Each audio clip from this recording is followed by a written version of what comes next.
The song How Can I Go On, performed by Freddie Mercury and Montserrat Caballé, is often interpreted as a reflection on love and loss. But what if that reading is too shallow? In this episode, we explore a more radical perspective. This is not about emotional loss. It is about existential collapse under the awareness of mortality. What happens when the future disappears? When continuity is no longer possible? When going on is no longer a metaphor, but a literal impossibility? Through a philosophical dialogue inspired by Camus and Kierkegaard, we examine despair in the face of the absurd, the human cry in the absence of answers, the difference between faith and last resort, and the role of music as a stage for human collapse. Here, the question, how can I go on, is no longer poetic. It becomes real and perhaps unanswerable. Datang da ciencia. Between notes and meanings. So, imagine you're driving, right? Oh, yeah. And you're just, singing along to a classic power ballad on the radio. Windows down, of course. Exactly, windows down. You're drumming on the steering wheel, just belting out the lyrics. And maybe you're thinking about an ex or, I don't know, a really tough breakup you went through years ago. Right, because we all have those songs. Yeah, we've neatly filed this track into our mental heartbreak playlist. It feels safe, it's familiar. It's cathartic. Totally cathartic. But, and here is where things get wild. What if the lyrics you are casually singing aren't about a breakup at all? Which is such a crazy thought. Right. What if you are actually singing a terrifying literal description of a human mind collapsing under the weight of its own mortality? I mean, it completely shifts the ground beneath your feet. Because when we misdiagnose the core emotion of a piece of art, we end up domesticating it. Domesticating? Yeah, we take something that is, at its root, wild and unpained and deeply unsettling, and we make it safe for everyday consumption. Wow. And that is exactly what we are examining today, right? It is. We are taking a truly legendary track, How Can I Go On, performed by Freddie Mercury and Montserrat Caballé from their album Barcelona. Such an epic song. Incredible song. But we're going to look at it through a much heavier, almost unforgiving philosophical lens today. Okay, let's unpack this, because the premise alone changes everything about how you listen to music. Oh, it really does. Like, think about the last time you listened to a soaring, melancholy anthem. You probably pictured someone mourning a lost lover, right? That's the default assumption. Yeah, well, our mission for this deep dive is to completely strip away that comfortable illusion. We're tearing it right down. We are. We're bypassing the standard romantic ballad interpretation and diving straight into the literal existential terror that is hiding in plain sight within these lyrics. And we're going to apply the frameworks of Albert Camus and Søren Kierkegaard to do it. Heavy hitter. Oh, the heaviest. Because we want to understand what it sounds like when a human being hits the absolute limit of their endurance. The stakes in this analysis couldn't be higher. So we're not just talking about, having a bad week. No, not a bad week, not a depressive slump, not even the end of a long-term relationship. Then what is it? We are talking about the exact moment a person is forced to confront their own finitude. Finitude, like realizing that they are actually going to die. Yes, the moment they realize their existence is going to end, and the universe offers absolutely zero guarantees, no explanations, no safety nets. Ugh, just hearing that makes my chest tight. It is, psychologically speaking, a devastating place to be. Okay, well, let's start right there with the dismantling of that standard breakup narrative. Because, why can't we just listen to this as a sad love song? Is a fair question. Right. The analysis we're diving into today makes a really aggressive claim right out of the gate. It really does not pull punches. It argues that reading How Can I Go On purely as a song about missing someone simply cannot sustain the massive emotional gravity of the track. It's just not enough. Yeah, like if you try to force that interpretation, it's like trying to run a high-voltage power line through a standard AA battery. I love that. The sheer emotional current of the song literally fries the romantic interpretation. That is a brilliant way to put it. The scale is just completely mismatched. Yeah. And to understand why, we have to look closely at one specific pivotal lyric. Okay, which one? When all the salt is taken from the sea. Yeah. Now, conventional listening trains us to hear that as a metaphor. I am sad because you are gone, therefore the sea has lost its salt. Like, it's just poetic. Exactly. But what's fascinating here is this analysis insists we stop reading it metaphorically. Wait, Really? Yes. It argues that this is a literal description of a reality emptying out. Wait, hold on. Losing the salt from the sea sounds like standard poetic exaggeration to me. Does it? Yeah. I mean, people use apocalyptic language for breakups all the time. That's true. Someone gets dumped and they say, oh, my world has ended, or the sun won't ever shine again. Why can't this just be Freddie Mercury being, incredibly theatrical and dramatic about a lost romance? Because of the specific nature of the despair being described. If we connect this to the bigger picture of human psychology, there is a fundamental difference between relational grief and existential collapse. Okay, break that down for me. Well, when you lose a partner, you are absolutely mourning a future with them. You're in pain. But underneath that pain, you still fundamentally understand that you exist. Right. You understand that the world exists, that society continues, and that time will march forward into tomorrow. So the infrastructure of reality is still intact, even if you are totally miserable inside of it. Exactly. Your foundation might be cracked, but the ground is still there. But let's look at the actual chemistry of that lyric. What makes the sea the sea? The salt, obviously. It is the salt. If you remove the salt, you don't just have a sad ocean. You have a giant puddle of fresh water. Right. You have destroyed the fundamental chemistry of that environment. It literally ceases to be what it is. Oh, wow. I never thought about it like that. The salt, in this context, isn't a person who walked out the door. The salt is the intrinsic meaning, the continuity, and the substance of life itself. So when that is removed... You aren't left with a broken heart. You are left with a void. It is the literal sensation of losing your grip on existence. Okay, so what does this all mean for the person actually experiencing it? If it's not just about missing someone, what exactly is ending in this scenario? The illusion of continuity. The illusion of continuity, okay. We're talking about the loss of the psychological armor that allows us to just, function. There is an incredibly profound concept explored in the source text here. Lay it on me. It suggests there is a psychological state that is actually harder to endure than the physical act of dying. Harder than dying? Yes. And that state is the acute, agonizing awareness that you are going to die while actively watching the process unfold and being totally unable to stop it. That is terrifying. It is absolute horror. Because logically, you and I and everyone listening, we all know we are mortal. Like, we know the clock is ticking. Sure, intellectually we know. But we don't feel it constantly. Like, I'm not pouring my morning coffee paralyzed by the thought of my own demise. Precisely. We go through our daily lives protected by a necessary delusion. Right. We have this psychological shield that filters out the visceral horror of our own mortality so we can buy groceries, go to work, make long-term plans. We operate on the assumption of tomorrow. Exactly. Yeah. But when that shield falls away, the world loses its continuity. You are suddenly face to face with an absolute, uncompromising limit. So it's like walking on a glass floor high up in a skyscraper. Oh, that's a great analogy. Right. You're fine as long as you look straight ahead. You walk around the observation deck, you chat with your friends, you sip your coffee. You know you are high up intellectually. Exactly. But your brain processes the floor as solid ground. But the second you look down, right between your feet, and realize the total fragility of your safety. The panic hits. Yeah.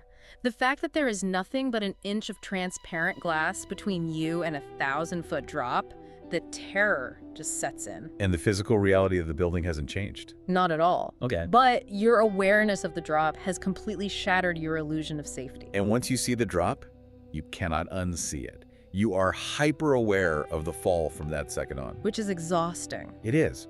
And this is why this deep dive matters so much for how we consume art. Right. This is the exact moment the phrase, "How can I go on?" stops being just a catchy hook in a song. Right, it transforms. It transforms into an unsolvable, literal problem for any human being confronting their own finitude. Because it's like, how do you physically orchestrate the next step? Yes. How do you mentally continue to process time when your brain is fully, paralyzingly consumed by the fact that your time is running out?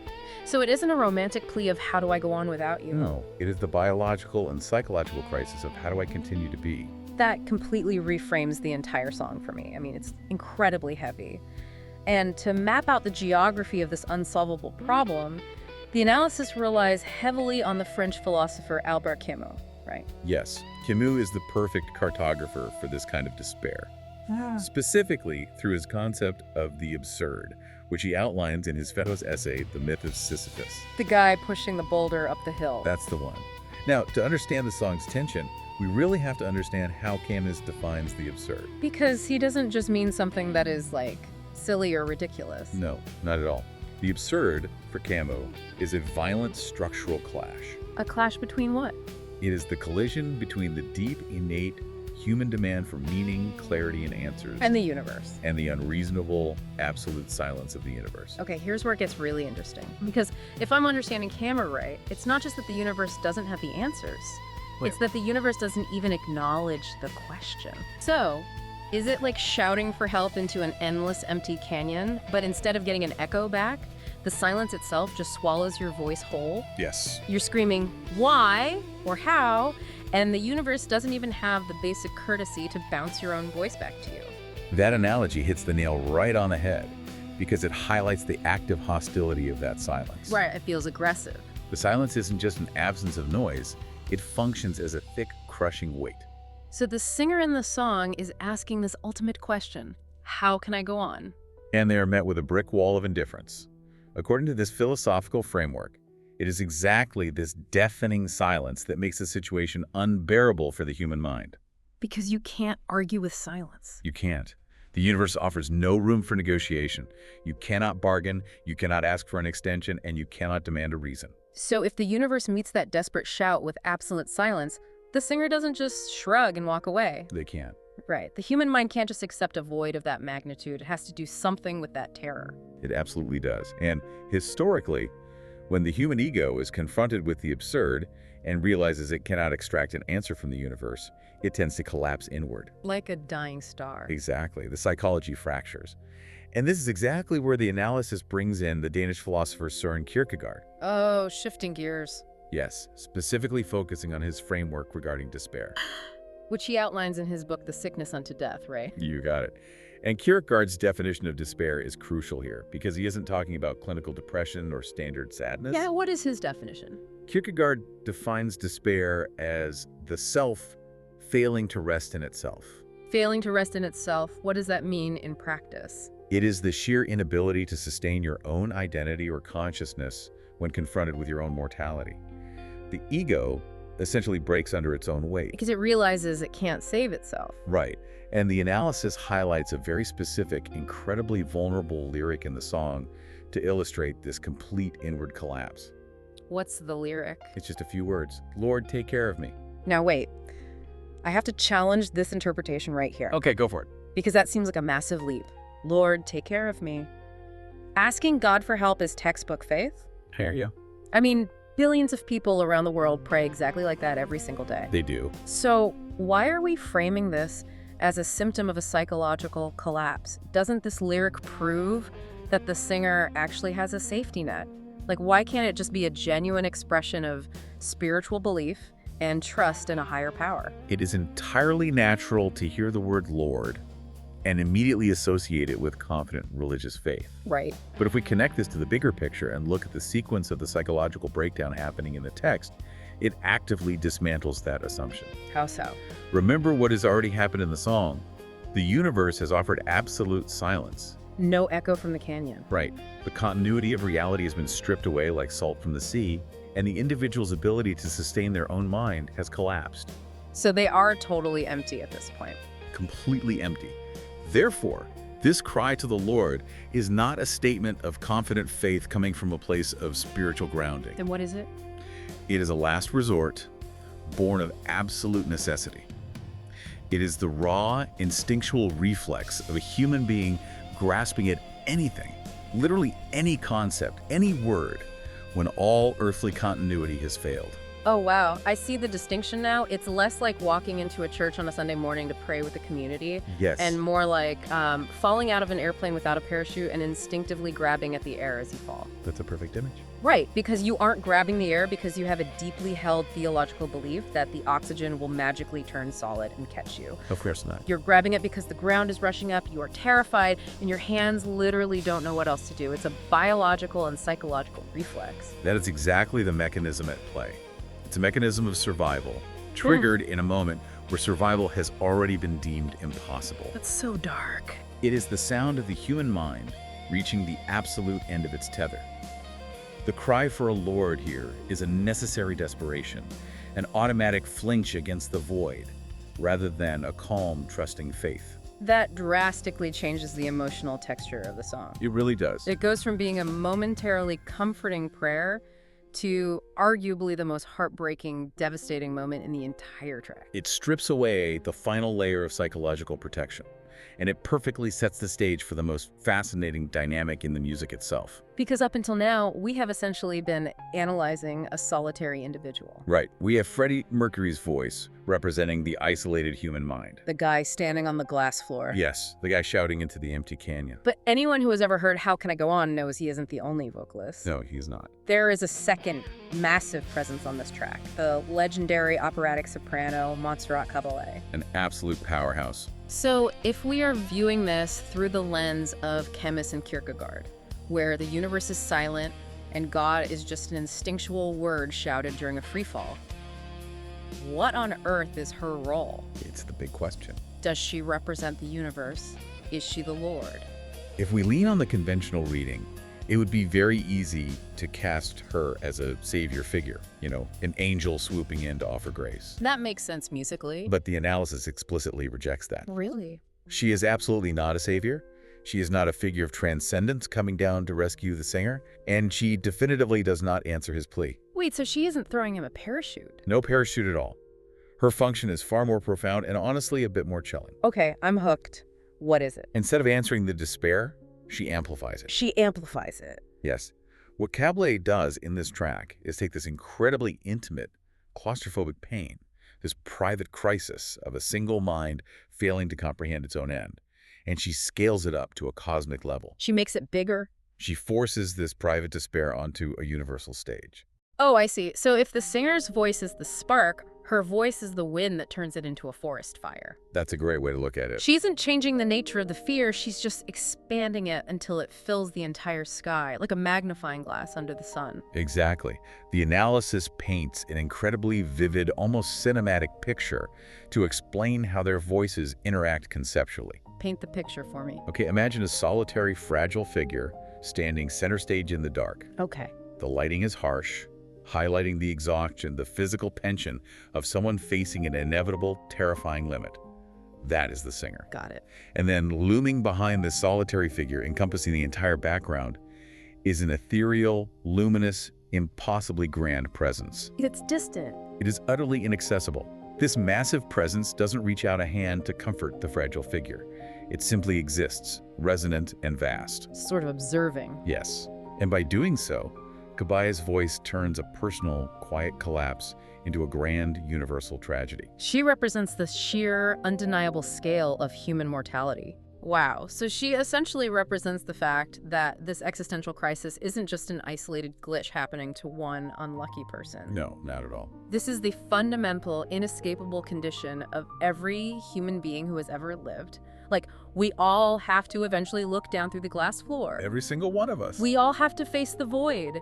And her operatic vocal is the sound of that universal truth bearing down on us. Yes. She forces the listener to realize that the solitary cry of the singer is, in fact, the chorus of humanity itself. That is so powerful. She doesn't offer a cure for Kierkegaard's sickness unto death. She just provides the most beautiful, devastating orchestration for it.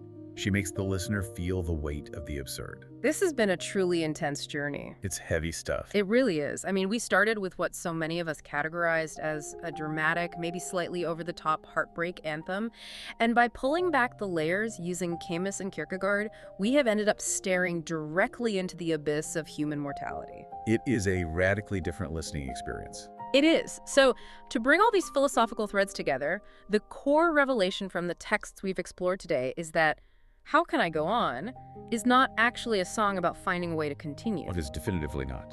It is a song about the exact terrifying moment when continuing is no longer structurally or psychologically possible. Hitting the absolute wall. Hitting the wall at the end of the road. And yet, there is this incredible, almost defiant paradox woven into the very existence of the song. Yes, which raises an important question about the nature of art itself in the face of the absurd. Exactly. Because despite having no guarantees, despite the universe offering absolute hostile silence to our questions, and despite the total lack of answers from any higher power, something fundamentally, stubbornly human insists on asking the question anyway. I just can't help ourselves. Right. Even when we know the universe won't echo back, we still shout into the canyon, we still sing it, and ultimately, the creation of the music itself, the physical act of harmonizing this terrifying question and pushing it out into the dark, becomes the only real way to go on when there is no other path left to take. The creation of the art becomes the continuation. It's a profound thought. It really is. The human mind might ultimately collapse under the sheer, unmanageable weight of its own finitude. But before it does, it manages to leave behind a breathtaking record of that collapse. That is beautiful. So to you listening right now, the next time you put on your headphones or the next time you're driving and a seemingly simple, sad song comes on the radio, I challenge you to listen differently. I take the plunge. Try to listen past the romantic illusions. Is it really just a song about a bad breakup, or is there a deeper, literal existential dread hiding in the lyrics? How do we, as listeners, as fragile human beings, face our own unanswerable questions? Do we hide behind the safe, domestic illusion of the breakup song, or do we have the courage to look down through the glass floor and acknowledge the drop? It requires a rare kind of bravery to engage with music on that level, to allow art to ask the terrifying questions we spend so much of our daily lives trying to ignore. It really does. But there's a strange, profound comfort in recognizing that shared human condition. And I think that leads us to a fascinating final thought to mull over, building on everything we've uncovered in our deep dive today. Leave us with something to think about. If the universe meets our desperate desire for meaning with absolute silence, and if our cries for help are just instinctual reflexes as we fall, does the very act of turning that agonizing despair into a masterful, enduring piece of music grant us a strange sort of immortality? An immortality that the universe itself constantly tries to deny us.